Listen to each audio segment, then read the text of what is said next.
Bienvenue à ce rendez-vous informatif. Dans un instant, le sommaire. Le procès relatif au dossier des 18 kilos de cocaïne pure mettant au banc des accusés Sébastien Germain à Javon a été renvoyé au 18 octobre prochain. Et pour cause, l'absence des mises en cause dont le président d'honneur de l'Union sociale libérale, Sébastien Germain à Javon.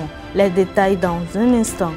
Vous suivrez également dans ce journal la lecture qui déclare contraire à la Constitution les articles 249 et 308 de la loi 2018-31 du 3 septembre 2018 portant code électoral en République du Bénin relatif aux questions de nationalité, aux fonctions de commandement. La troisième édition des Jeux olympiques de la jeunesse JOJ 2018 démarre demain samedi 6 octobre 2018 à Buenos Aires en Argentine. Le Bénin y est représenté par 3 athlètes dont Mireille Rueto en athlétisme, Nafissat Raji en natation et Demas Ncha en tennis. Les détails dans un instant.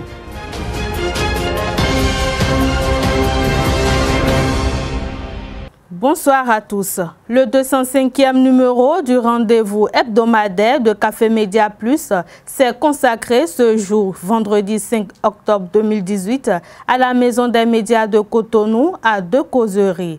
Le premier panel s'est déroulé sur le thème Bénin DNS Forum.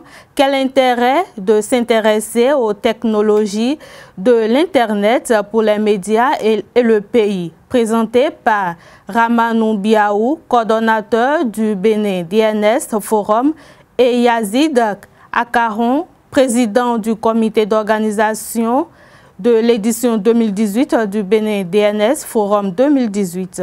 Le second panel, quant à lui, a porté sur le thème « L'industrie cinématographique au Bénin, les goulots d'étranglement », présenté par Éric Taudan, directeur du Centre national de cinéma et de l'image animée. Nous y reviendrons dans nos prochaines éditions. Prévu pour se tenir ce jeudi 4 octobre 2018 à la Cour de répression des infractions économiques et du terrorisme CRIET à Porto Novo, le procès relatif au dossier des 18 kilos de cocaïne pure mettant au banc des accusés Sébastien Germain à Javon a été renvoyé au 18 octobre prochain. Et pour cause, l'absence des mises en cause dont le président d'honneur de l'Union sociale libérale, Sébastien Germain à Javon. Un renvoi qui résulte d'une trentaine de minutes de débat houleux autour des articles 423 et 428 du Code de procédure pénale. Je vous invite à suivre Maître Marc Bensoumon, porte-parole des avocats de la défense, au micro d'Abdelkader Achirou. Il fait le compte-rendu des échanges avec le ministère public et apprécie la décision de ce dernier. Comme vous l'avez remarqué, l'audience s'est passée de manière très rapide. Nous nous attendions à une journée complète d'audience, voire une deuxième journée. Et au bout d'une demi-heure de débat, la Cour a fait le choix, dans sa sagesse, de renvoyer l'affaire au 18 octobre prochain. La raison est simple. Lorsque des avocats sont désignés par leurs clients, et en l'occurrence M. Sébastien à Javon et les 3 autres prévenus, on fait le choix de 10 avocats, 7 avocats béninois, 1 avocat de Côte d'Ivoire et 2 avocats français, mon fils et moi. Lorsqu'ils ont fait ce choix, conformément au Code de procédure pénale béninois, ils sont autorisés à désigner leurs avocats et à ce que leurs avocats les représentent devant la juridiction. C'est-à-dire qu'ils ne sont pas obligés d'être présents. Le procureur de la République à une toute autre lecture de l'article qui s'applique en la matière, qui est l'article 418 du Code de procédure pénale béninois. Il considère, lui, que la présence des prévenus est obligatoire et qu'en conséquence de quoi, s'ils ne sont pas là, les avocats n'ont pas le droit de prendre la parole. La Cour, peut-être incertaine quant à sa position, a préféré renvoyer contre l'avis de tous ceux qui étaient présents. Je parle évidemment des 10 avocats de la défense, dont nous, qui venons de France, mais je parle aussi des parties civiles qui étaient présents, et de leurs avocats, des témoins qui ont été cités par le procureur qui était là, éventuellement accompagnés d'un conseil. La Cour a préféré renvoyer. Ce qui me surprend au plus haut point, c'est que sur toutes les juridictions, y compris internationales, la représentation de son client est devenue la règle. J'en ai pour preuve la procédure que maître Issiaka Moustapha du barreau du Bénin, que mon fils Julien et moi-même avons suivi devant la Cour africaine des droits de l'homme et des peuples au mois de mai 2018. La représentation devant cette juridiction internationale qui représente toute l'Afrique, la représentation d'un client par son avocat est parfaitement autorisée. Monsieur Sébastien Ajavon n'était pas à nos côtés. Nous avons représenté ses droits. Comment se fait-il que devant des juridictions internationales, la représentation soit autorisée et que devant une juridiction, fût-ce la Cour répressive des infractions économiques de terrorisme du Bénin, la représentation ne soit pas possible? Comment se fait-il qu'on veuille à tout prix imposer la présence des prévenus et a priori surtout celle de Sébastien Ajavon? Pourquoi veut-on qu'il soit là? Est-ce véritablement utile alors que nous connaissons tous le dossier, que nous savons pourquoi il est renvoyé et que nous avons notre argumentation à développer? C'est une véritable inquiétude. Évidemment, je n'ai rien à dire sur ce plan-là. C'est M. Sébastien Ajavon qui décidera.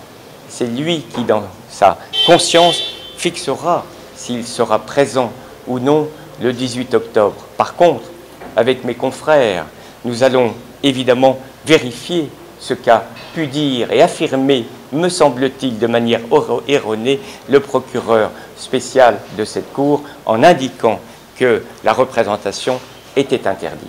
Toujours au sujet de ce procès relatif au dossier de découverte de 18 kilos de cocaïne pure au port autonome de Cotonou dans un conteneur appartenant à Sébastien Germain Ajavon, maître générique Arouangonou trouve que les conditions des articles sus-évoqués ne sont pas remplies. On l'écoute au micro d'Abdelkader Achirou. Il y a à ce niveau aucune lecture spéciale à faire. Vous avez suivi les débats.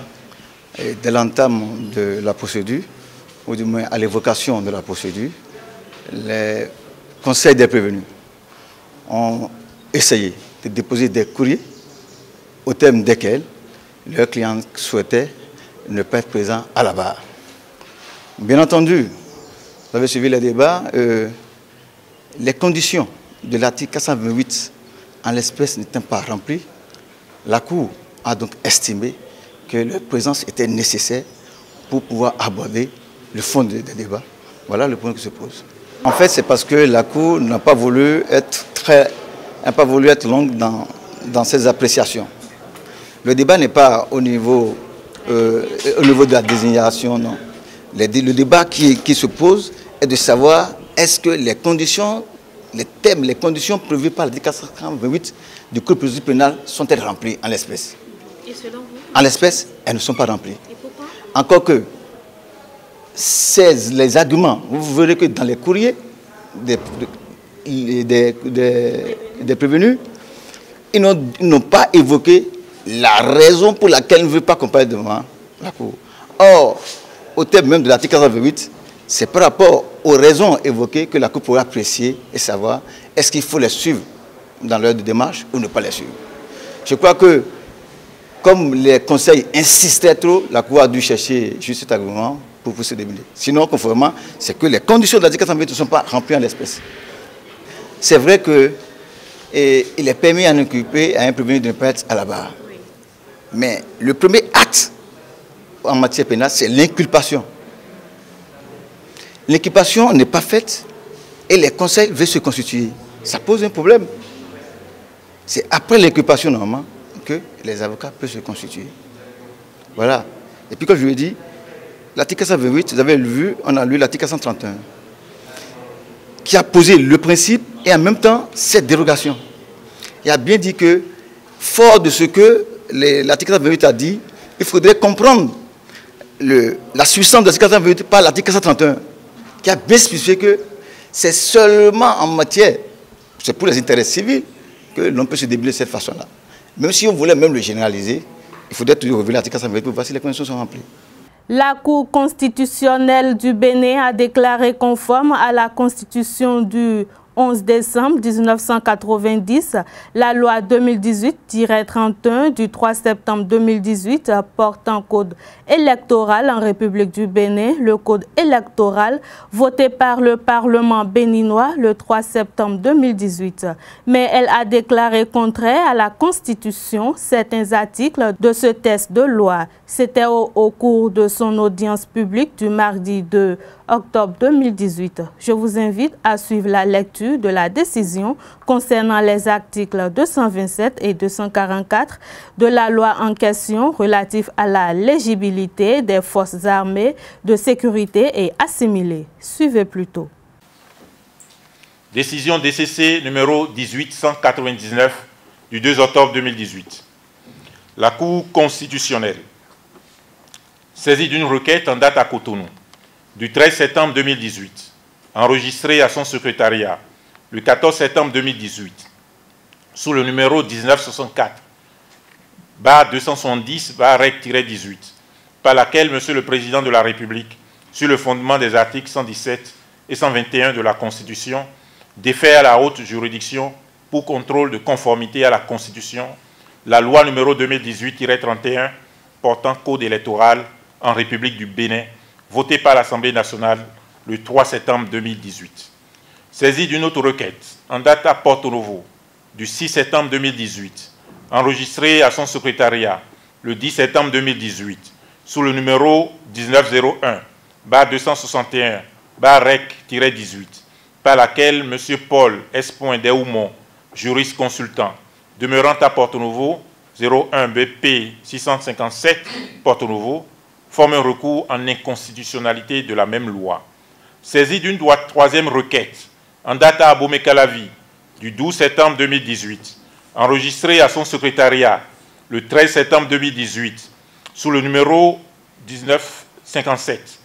1957-268-REC-18, par laquelle M. Sourou Prince Boris Ake, demeurant à l'Eglita 01 BP 1169 Cotonou, forme un recours en inconstitutionnalité de la même loi.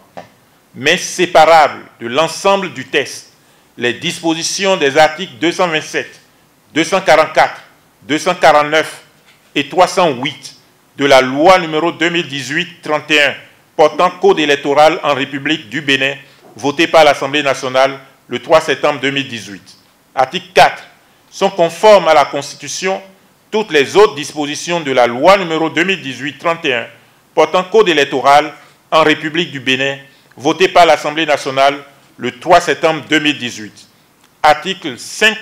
La présente décision sera notifiée à M. Paul Deoumont et Boris Ake, à M. le Président de l'Assemblée nationale et à M. le Président de la République et publiée au journal officiel. Je vous invite à suivre également la lecture qui déclare, contraire à la Constitution, les articles 249 et 308 de la loi 2018-31 du 3 septembre 2018 portant code électoral en République du Bénin relatif aux questions de nationalité, aux fonctions de commandement. Considérant que sont contraires à la Constitution, mais séparables de l'ensemble du texte, les dispositions de la loi déférées ci-après. Article 227, selon lequel, citation, « tout membre des forces armées ou des forces de sécurité publique et assimilés qui désire être candidat aux fonctions de président de la République doit, au préalable, donner sa démission des forces armées ou des forces de sécurité publique et assimilées. » Cette disposition est contraire à la Constitution en ce que son article 64 dispose que tout membre des forces armées ou de sécurité publique qui désire être candidat aux fonctions de président de la République doit au préalable donner sa démission des forces armées ou de sécurité publique. Fin de citation. Si, dans la Constitution, le souverain s'est limité pour l'élection majeure dans un régime présidentiel que constitue celle du président de la République, à imposer l'obligation de démission préalable aux seules forces armées ou de sécurité publique, le pouvoir dérivé du pouvoir souverain dont les prérogatives ne peuvent lui être supérieures, ne peut disposer au-delà de ce que le souverain lui-même a prévu en élargissant l'obligation de démission préalable au personnel assimilé des forces armées ou de sécurité publique. Article 244, selon lequel, citation, « Tout membre des forces armées ou de sécurité publique et assimilé qui désire être candidat aux fonctions de député doit au préalable donner sa démission des forces armées ou de sécurité publique et assimilé. » Cette disposition est contraire à la Constitution pour les motifs exposés sous l'examen de l'article 227. Les membres du Forum Écho du Monde ont volé au secours des enfants vulnérables des écoles Akron et Ronsa de Porto Novo. C'était dans l'après-midi d'hier, jeudi 4 octobre 2018. Suivons le point avec Jacques Maouillon d'Almeida. Les jeunes du Forum Écho du Monde ont fait don de plus de 200 tenues kaki cousues aux enfants défavorisés de la commune de Porto Novo. Du complexe scolaire d'Akron en passant par Ronsa, les responsables de ces écoles ne font qu'obtenir le même langage de satisfaction et n'ont pas cessé d'adresser d'autres demandes. Nous vous avons accueillis dans nos murs. Vous êtes venus faire un geste à l'endroit de nos apprenants. C'est un geste noble, parce que nous apprenons dans ce milieu, les gens ont de sérieux problèmes. Les apprenants viennent, il y en a parmi eux qui viennent avec des kakis déchirés. Et nous-mêmes, on pense comment les aider avant que notre collègue nous parle de votre ONG. Donc le geste, on l'apprécie. On lui donne une bonne appréciation. Avec ça, les enfants pourront s'habiller correctement pour venir à l'école. Bon, nous avons besoin de beaucoup de choses dans l'école. Par exemple, nos salles de classe sont à réfectionner. Il y a la Fondation Claudine Talon qui nous a déjà aidé à avoir une clôture de notre camp de nuit qui était tombé, à avoir des postes de lave-mains, et qui nous a promis revenir nous aider à réparer les salles de classe. En ce qui concerne le sport, on a besoin de matériel pour le sport, pour pouvoir préparer nos apprenants pour les activités de l'UACEP. On a besoin de matériel pour le sport. Sans vous mentir, nous sommes très contents de vous recevoir. C'est vrai que c'est une attente à laquelle on attendait. C'était une situation d'attendait. Vous êtes venu combler la joie de ces enfants dans votre commune. Dans notre commune, ce sont nos enfants, ce sont nos enfants. Nous sommes très heureux. Vous constatez déjà aussi la joie qu'il anime les enfants, le bruit qu'ils font par rapport à ce joyau que vous venez de leur offrir. Vous allez constater que nous manquons de clôture, nous manquons de portail. Aussi, les enfants ont besoin des fournitures scolaires, cahiers, sacs, et consorts, ou peut-être l'année prochaine. Là, vous allez peut-être penser dans votre situation prochaine pour vous aider. Les parents d'élèves présents aussi à cette manifestation n'ont pas caché leurs impressions.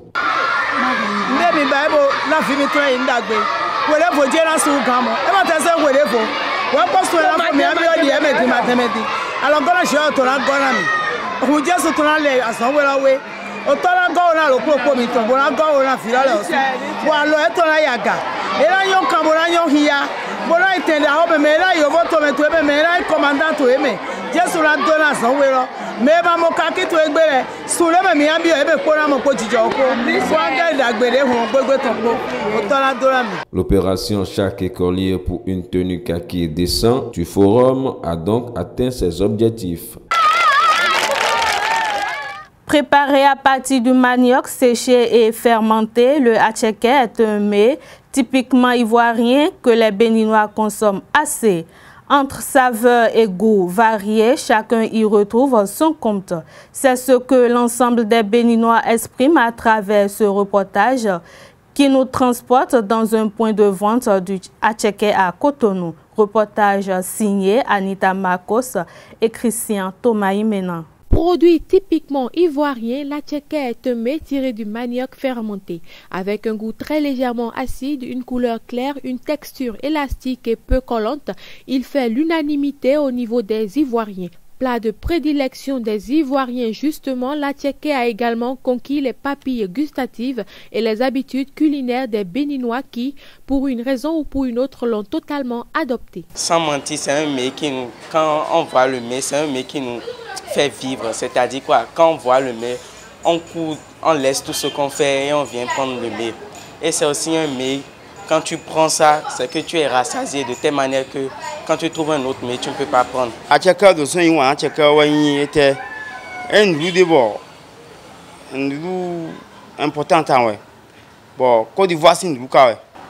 Avant de milan attiéké au bon mi ko boudou, et attiéké un de bord, a dou attiéké ana dou nous de fois dans li, ana do sin ouais quand dit boulot à quoi ça un boulot y ouais. Il y a beaucoup de clients qui viennent, les gens aiment beaucoup ça. Les Béninois ont commencé à aimer parce que c'est du bon. Quand on appelle ça un coup KO, tu as fini de manger la mat. Tu manges le matin jusqu'au soir. Très consistant et vitaminé. Ça donne d'abord la santé.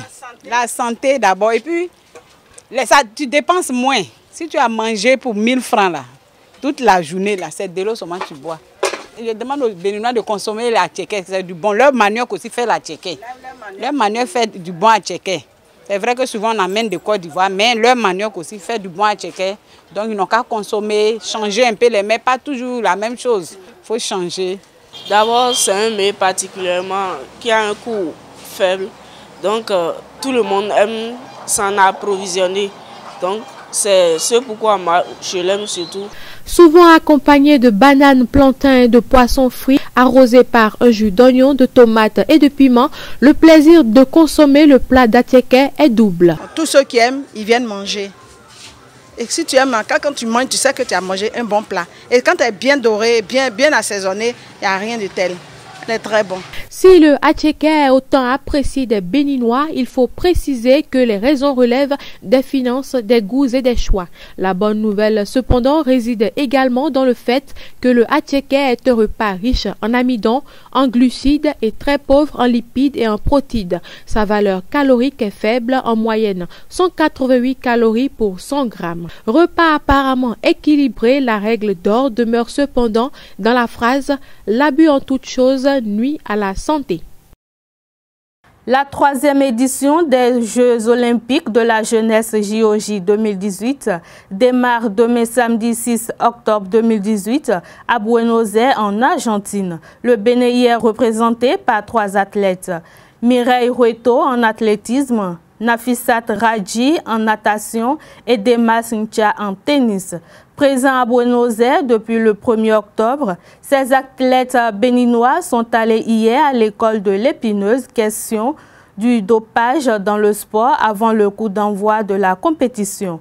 Plus de 4000 athlètes, influenceurs et jeunes dirigeants susceptibles de changer la donne seront sous les feux des projecteurs pendant 12 jours de compétitions intenses de haut niveau et d'innovation. En prélude à la reprise du championnat national de football, un tournoi de mise en jambe va démarrer ce samedi. Dénommé tournoi de l'amitié, la compétition va regrouper 12 équipes de Ligue 1 et 2 jusqu'au 24 octobre prochain. Ayema, Dragon et UPI ONM Entente sont les 2 premières affiches du dit tournoi. C'est sur ces 2 notes sportives que nous allons mettre un terme à cette édition. Merci de nous avoir suivis. Passez un agréable week-end. Bonsoir chez vous.